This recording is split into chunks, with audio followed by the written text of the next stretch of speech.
Hey there, parents. Welcome to season 2 of the Whole Parent Podcast.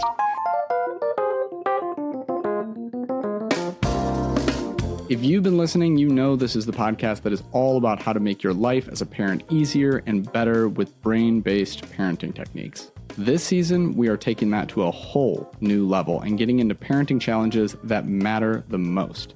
Things like getting your kids to stop fighting with each other and actually get along, ending the bedtime battles once and for all, and getting your kids to actually want to listen to you. In addition to these deep dive solo episodes, I also have some amazing guest episodes lined up with parenting experts I know you're going to love.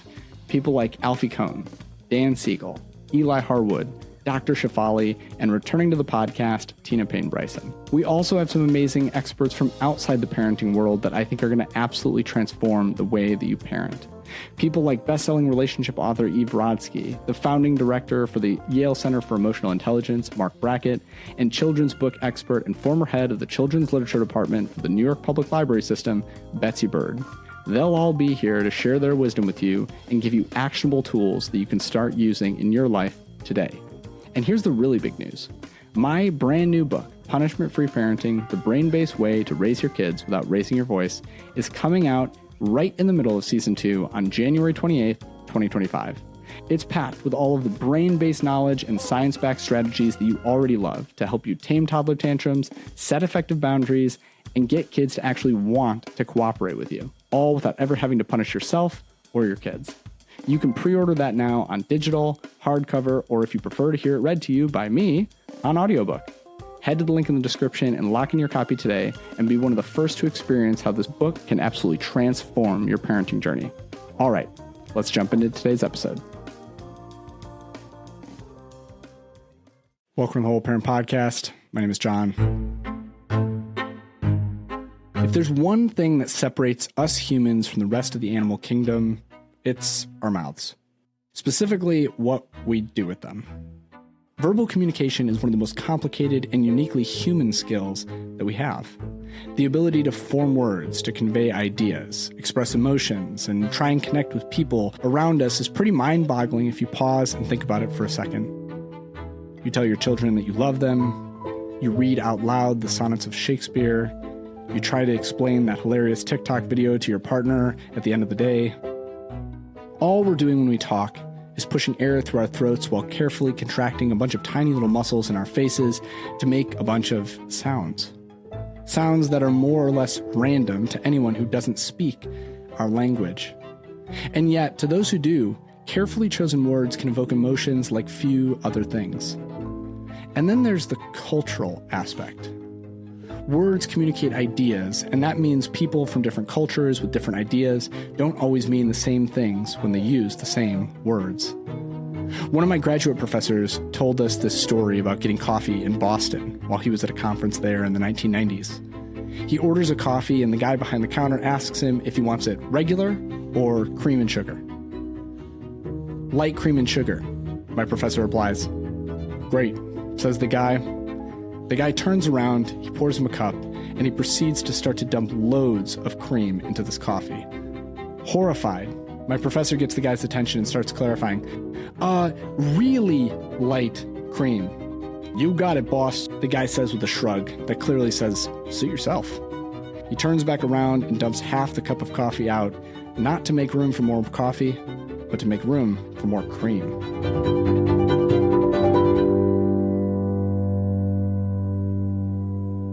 Turns out in Boston, a regular coffee is a coffee with 2 creams and 2 sugars.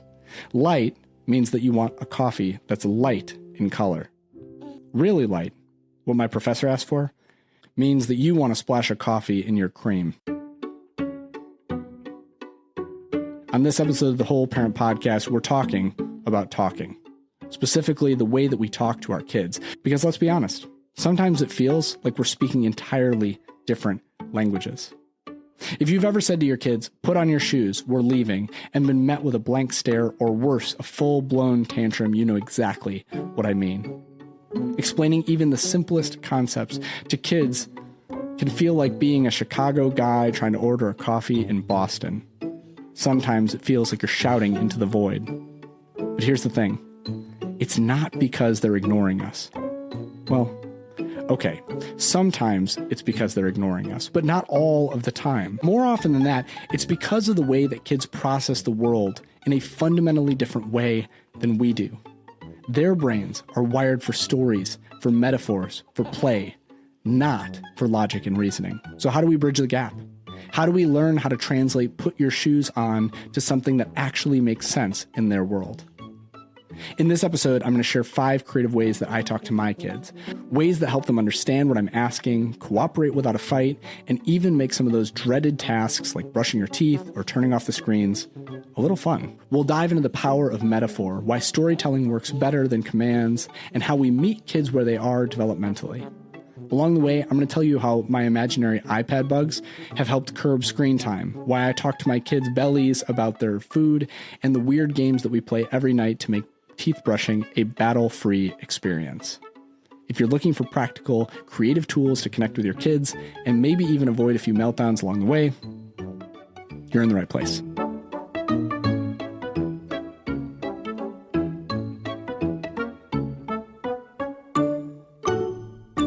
Before we get into the practical tasks, I want to start with a little bit of neuroscience, because understanding how kids' brains work changes everything about how we approach talking to them. Let's start with a big picture idea. Your child's brain is a work in progress. It's under construction. There's a foundation there like breathing and eating and even emotional responses, but the fancy wiring for impulse control, long-term planning, and reasoning, it's still being installed. A lot of this fancy wiring happens in their prefrontal cortex, which isn't even developed until your child is into their mid-20s. That means a lot of what we expect kids to do, like calmly explaining their feelings or reasoning through a tough situation, is neurologically impossible for them to do. It's not that they're refusing to cooperate. It's that their brains literally haven't caught up to those expectations yet. Research by doctors like Bruce Perry, a leading neuroscientist in child trauma and development, have shown that young children rely heavily on their limbic system, the emotional part of their brain, to process the world. They aren't processing things in their prefrontal cortex the same way that adults do because it's not fully formed yet. That's why they have big reactions to seemingly small, insignificant things. If you've ever given a 3-year-old the wrong color cup, you've witnessed the limbic system in action. What's more, a developed prefrontal cortex is what allows us as adults to effectively delay gratification and not go for those things in the moment that might not be healthy for us in the long term. What we have to realize as parents is that our kids are not just tiny adults. They experience the world completely differently because their brains are just different. They're driven by emotion and immediate needs and a desire for connection. That's where our communication matters the most. And that's why they don't just need to learn how to listen to us. We need to learn how to talk to them.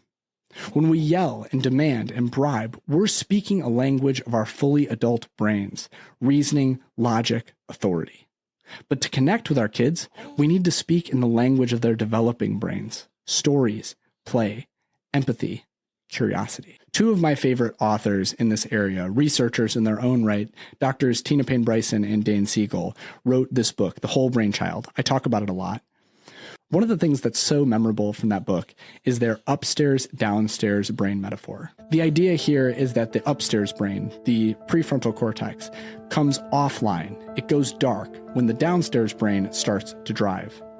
They write, when a child is upset, they're operating from their downstairs brain.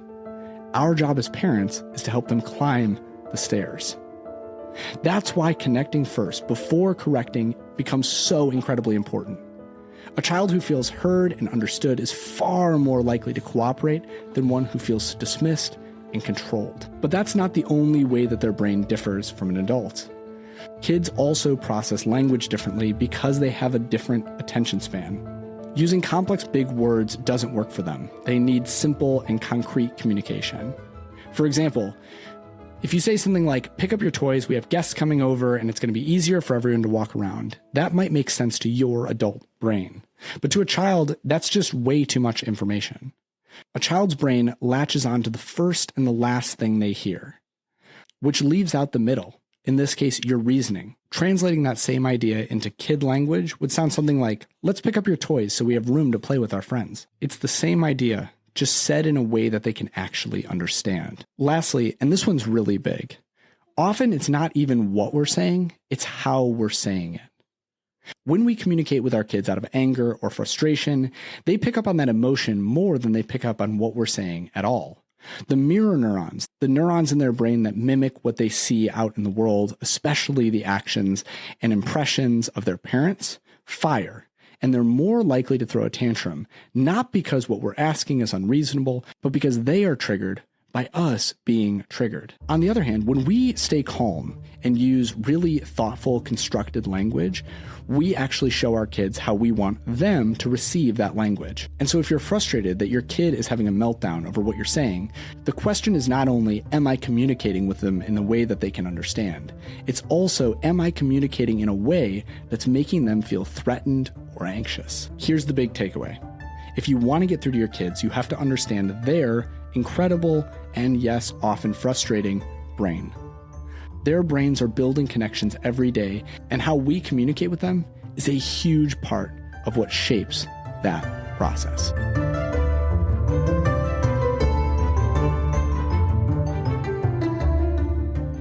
Okay, now that we've talked about why this stuff is important, I want to give you 5 really creative hacks that I use to communicate with my kids in ways that actually work.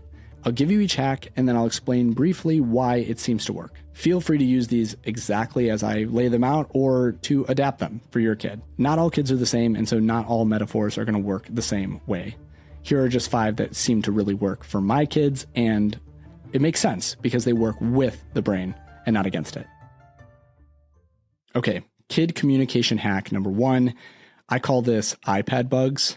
I kind of alluded to it in the introduction. If you have kids who are a certain age that they're starting to use and utilize screens, you know that it can be really, really hard to get them off of those screens. The reason that it's really hard to get kids off of screens is pretty simple. Dopamine.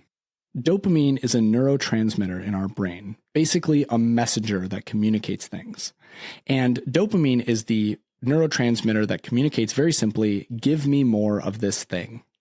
What we know with adults is that dopamine is released when we do pleasurable experiences. For example, a lot of dopamine is released when we are intimate with our partner, whether that's physical intimacy or even emotional intimacy. What we don't often think about is that for our kids, screens are dopamine superchargers. That's why Dr. Anna Lembke, a psychiatrist at Stanford and author of the book Dopamine Nation, says that screens themselves are alluring and potentially intoxicating to kids at any age. That means that when it comes time to get off the screen, often kids will have what's called a dopamine surge. It's a moment when your child's brain reacts to the stimulus that's triggering dopamine production in their brain by giving them a surge of dopamine to try and get them to fight back and get that stimulus back from you. This is why a lot of kids, especially neurodivergent kids, diagnosed with ADHD, a condition that deeply impacts dopamine production in the brain, can have an almost feral reaction to the end of screen time. It feels like a threat to their survival, and so they go into fight or flight, desperately scrambling to try and keep that dopamine coming. Understanding how screens trigger dopamine in kids, and then subsequently that dopamine surge causes kids to have a huge meltdown, is actually exactly what I'm communicating to my kids when we talk about iPad bugs. Most adults I know can't really fully grasp how neurotransmitters like dopamine work inside their own brain. But conceptualizing it is actually incredibly freeing, not only for adults, but also for young kids. That's where I came up with the idea for iPad bugs. Basically, I explained it to my kids in this way. After we have a particularly bad meltdown over the screen going away, a dopamine-fueled tantrum, what I call the iPad bugs wreaking havoc, I'll talk to my kids about the iPad bugs and why they felt the way that they did.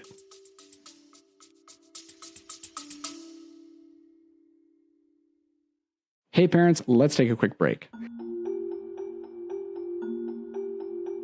I need to share something really, really exciting with you. If you have ever found a tip or a strategy on this podcast that has helped you stop a tantrum, calm your own big emotions or those of your kids, or get kids to listen to you without having to yell at them, then I have a favor to ask you. My brand new book, Punishment-Free Parenting, comes out on January 28th, 2025, and I would love if you would pre-order it.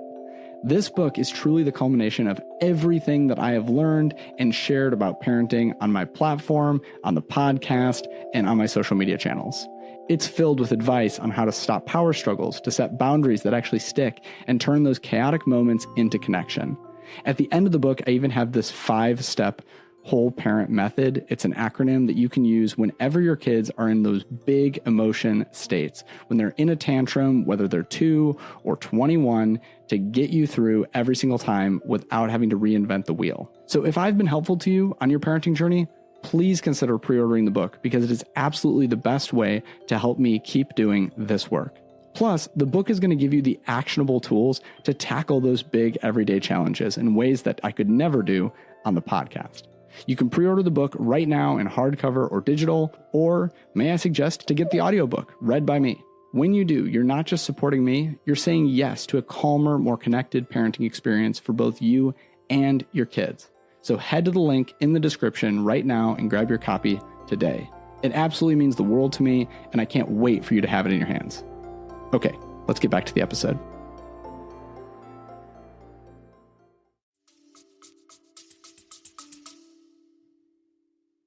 I don't try and do that in the moment. Researchers say that it takes about 5 minutes for the effects of a dopamine surge to wear off on kids, but oftentimes I'll wait as much as 15 or 20 minutes before I readdress with my kid what just happened. I'll start by asking them questions like, how did that feel to have the iPad taken away? Or even, what were you doing that made you feel like it was so bad to stop? I then validate their experience. I tell them that even adults struggle with screen usage, which isn't just something I say. I know this to be true of myself and so many parents that I know. And then I immediately pivot to talking about the iPad bugs, the real villain of our story. iPad bugs are the name that I've given to the dopamine that's triggered by screen use. I explain to them that while they're using a screen, they have little bugs in their brain that come out and say, I want more iPad. I want more iPad. And I even use sometimes really silly voices for these that I'm not going to do on the podcast, but you can imagine. I explain to them that the longer that they use the iPad, the more iPad bugs come out.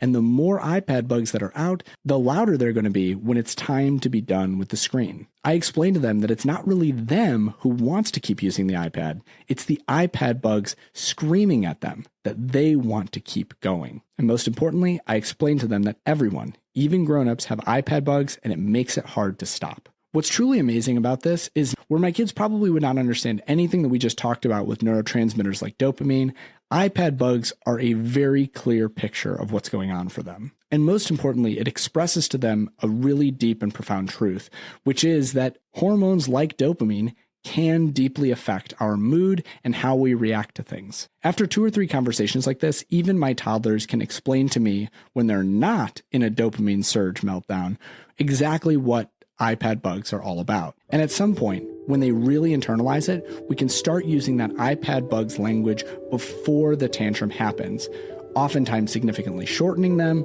or avoiding them altogether. When they start to feel that dopamine surge and they want to react, all I have to say now is, I hear those iPad bugs coming out. And oftentimes my kids will smile and playfully tell those iPad bugs to get the heck out of here.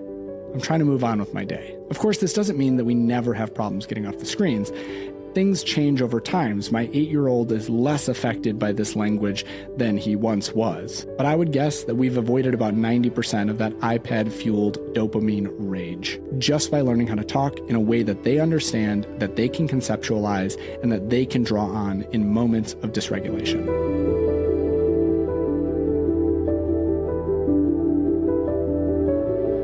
Okay, hack number 2, I call this tooth detective. This is the way that I talk to my kids about brushing their teeth. A lot of dentists I know will just use kind of a variation of the iPad bug idea. They call them sugar bugs, and the idea is that you have to get into your mouth and clean all those sugar bugs away because they could eat at your teeth during the night. And if that works for you, that's fantastic. What I found in my personal life is that that creates a level of discomfort and fear around tooth hygiene that I just don't need in my life. So while I will still absolutely tell my kids that the reason that we brush our teeth is primarily to avoid cavities, which I will just explain to them as really uncomfortable bonks or injuries that they'll feel inside their mouth, Really, I try and make this into a game that I call Tooth Detective. They've actually come to like it so much that at this point, even though my wife does bedtime for my middle two almost every single night, they still want me to be the one to come brush their teeth and play Tooth Detective. The game works like this. I am the Tooth Detective. They open their mouth and I investigate their teeth, looking for all of the different things that they might have eaten that day. Some days, I've spent almost the entire day with them, and so I know everything that they've eaten, and I basically get 100%. Other days, they've been watched by my wife or someone else, and that means that I have to guess what they've eaten. What makes this fun for them is that they are the ones who get to tell me yes or no. They're excited to tell me when I'm wrong and when I'm right. And so as I'm brushing their teeth, I say things like, "Oh, I think there's a banana back here. Where did that come from? Is there some cereal up here in the front? Did you eat pizza today?" They giggle and they laugh and they tell me whether I'm right or wrong. This has been a huge one for us because my oldest really did not like brushing his teeth, and we didn't have any way to make it fun for him. And so I am really embarrassed to say we just didn't brush his teeth enough. As a result, when he was 4, we took him to a dentist where he had some pretty significant cavities. So significant, in fact, that he had to be put under general anesthesia so that he could have all of them taken care of. That experience was traumatic and difficult in its own way, and I'm sure in some future episode I'll talk about how to process trauma like that with kids.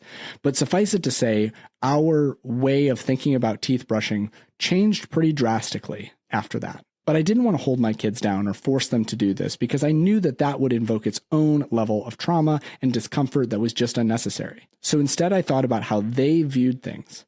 I thought about the way that they understood their teeth, and I tailored an approach that was specific to that. Kids may not understand bacteria and microorganisms that are present in sugar that can stay on your teeth and slowly eat away at the enamel. But what they can understand is that you shouldn't leave food in your teeth because it could cause problems. And so by simply playing Tooth Detective, we accomplish the goal of getting them to brush their teeth while also making it an enjoyable enough experience that they don't build a negative association with dental hygiene. Again, does this mean that the moment that I started doing this, I've never once had a night when my kid didn't want to brush their teeth?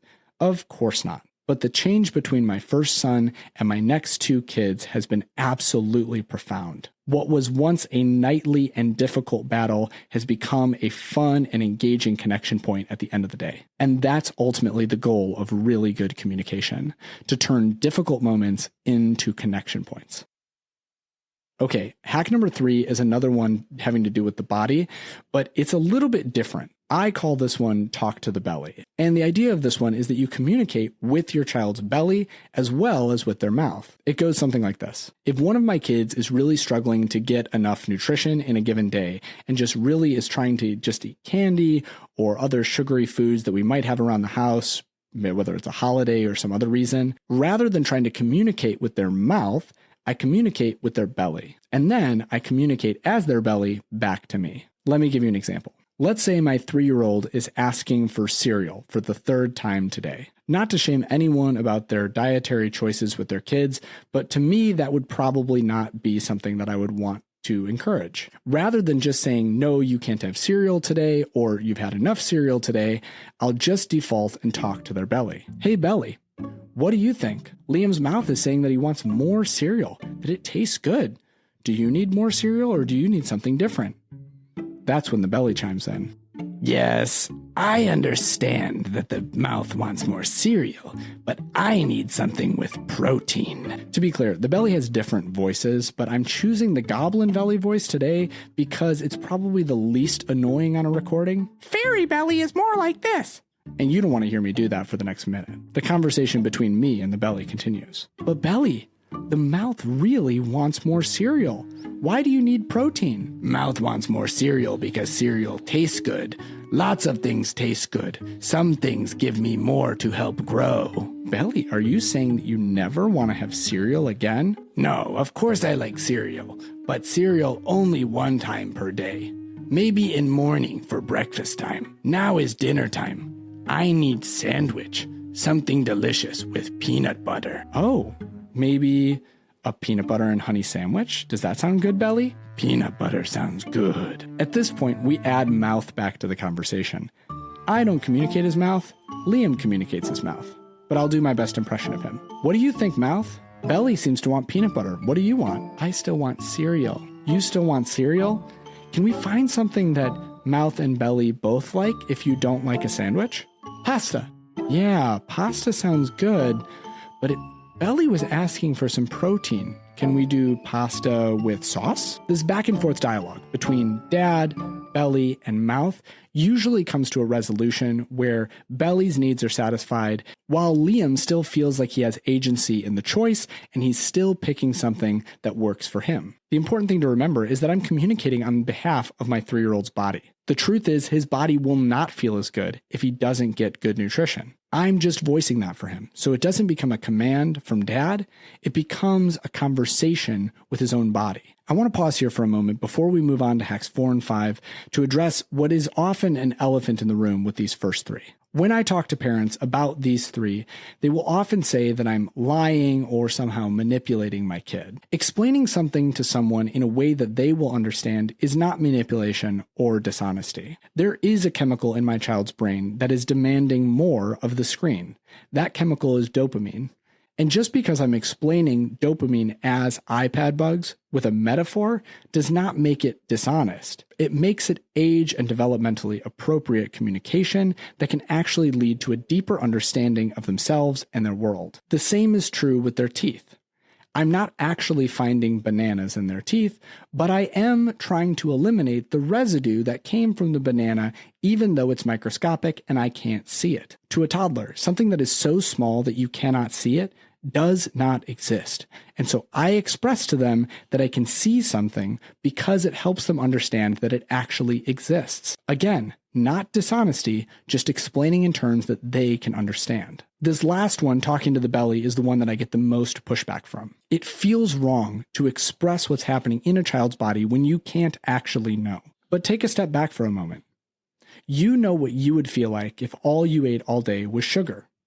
It would not be that your mouth stopped liking that sugar. It would be that your belly, your digestive system, started to reject it. So is it really that much of a stretch to communicate ahead of time, to future project something your child's prefrontal cortex is not yet developed enough to do, and say, I'm not going to feel good if I stay on this less healthy trajectory? The key here is understanding that educating a child is a discipline of negotiation. We have to teach kids things in ways that they can actually internalize and understand. And a lot of good can come from us communicating things that most people think are too complex for children to understand in simpler ways that they actually can. So if any of these make you feel uncomfortable, feel free to not use them or to adapt them in ways that feel more honest to you. But I wanted to address, before I move on, that this can feel a little uncomfortable to adults raised in Western culture that doesn't use myth and story the same ways as our ancestors did, ways that often are the best way to communicate with a child's brain.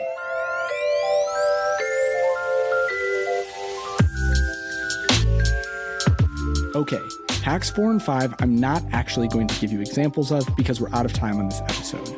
But I did want to offer them to you as tools that you can use if and when it makes sense to use them. Unlike the first 3, these are not tools of what we communicate. These are tools of how we might communicate better. The first one is choosing to sing your words rather than just speak them or explain them. Researchers have found that music impacts the brain in a really unique way. Specifically, it activates both the limbic system, the downstairs brain, as Tina and Dan call it, and the prefrontal cortex, the upstairs brain, at the same time. What this means is that when you sing something to your child, they're more likely to actually be able to internalize and hear it. Similarly, if your child is struggling with a specific behavior or a concept or some rule of society, creating a song about that thing can help it be memorable and accessible in moments of dysregulation. If you're looking for a list of songs that cover a wide variety of topics and tend to be really effective with young kids, go and check out Daniel Tiger. I'm not sponsored by PBS or the Fred Rogers Corporation or anything like that.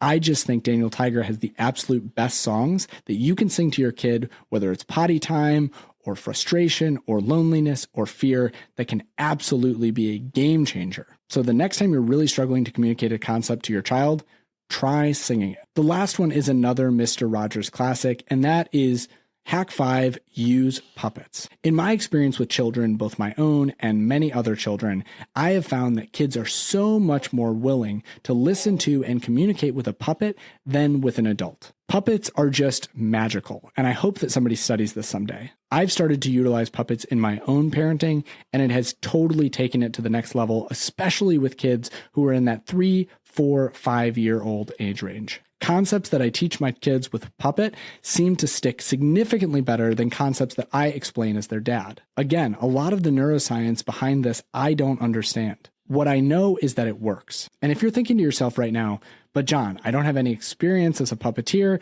I don't even have any puppets around my house. That's okay. A puppet to a child can just be a stuffed animal that you hold and use a silly voice for. I remember this one time when we were trapped in a traffic jam in Chicago. It was hours and hours of sitting strapped into a car seat, and my kids were absolutely losing it. I saw that we had a little Lilo and Stitch stuffed animal. It was Stitch, and I picked it up and I started to talk to my kids as Stitch. Suddenly, all of the anxiety and dysregulation of the situation completely disappeared. My kids started having fun with Stitch, talking to him, playing games with him, and the time passed so much more quickly and with so many fewer tears and tantrums. Stitch wasn't even a puppet. I was just holding him in a way where I bounced him on every word, and I faced my face away from them so that they didn't see my mouth moving. But even that was probably unnecessary. Kids want to believe. And so if you even give them the opportunity, they will believe in the puppet. If there's one thing I hope you take away from this episode, it's that the way that we talk to our kids has the power to shape not only their behavior, but also their sense of self, connection, their emotional development, whether it's using puppets or singing or metaphors like iPad bugs, talking to their belly, or being a tooth detective. These approaches aren't just about getting your kids to cooperate in the moment.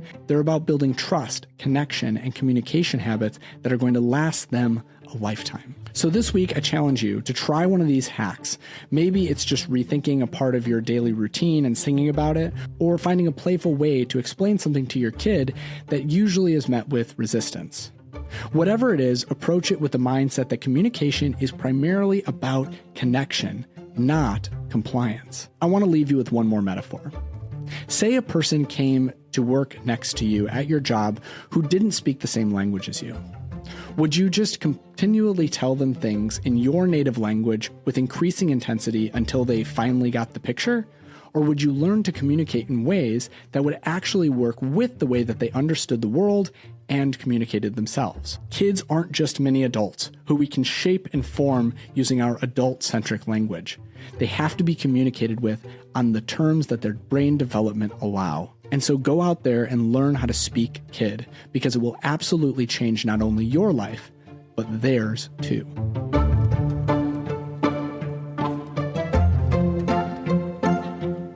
If this episode resonated with you, I would love to hear from you. You can leave a review on Apple Podcast. You can rate this show 5 stars. You have no idea how much it helps us to get the message out. And make sure to email me. Tell me what hack you're excited to try, or what creative communication skills you used after listening to this episode that worked really well. You can send that email to podcast@wholeparentacademy.com, or shoot me a message on social media @wholeparent. As always, if you like this episode, don't forget to subscribe and share it with another parent in your life who might find it helpful. And if you haven't pre-ordered my book, Punishment-Free Parenting, the brain-based way to raise kids without raising your voice, now is the time. It's packed with tools and insights that are really similar to what I talk about on the podcast, but just go deeper to help you parent with less stress and more connection. Until next time, I'm John. This has been the Whole Parent Podcast.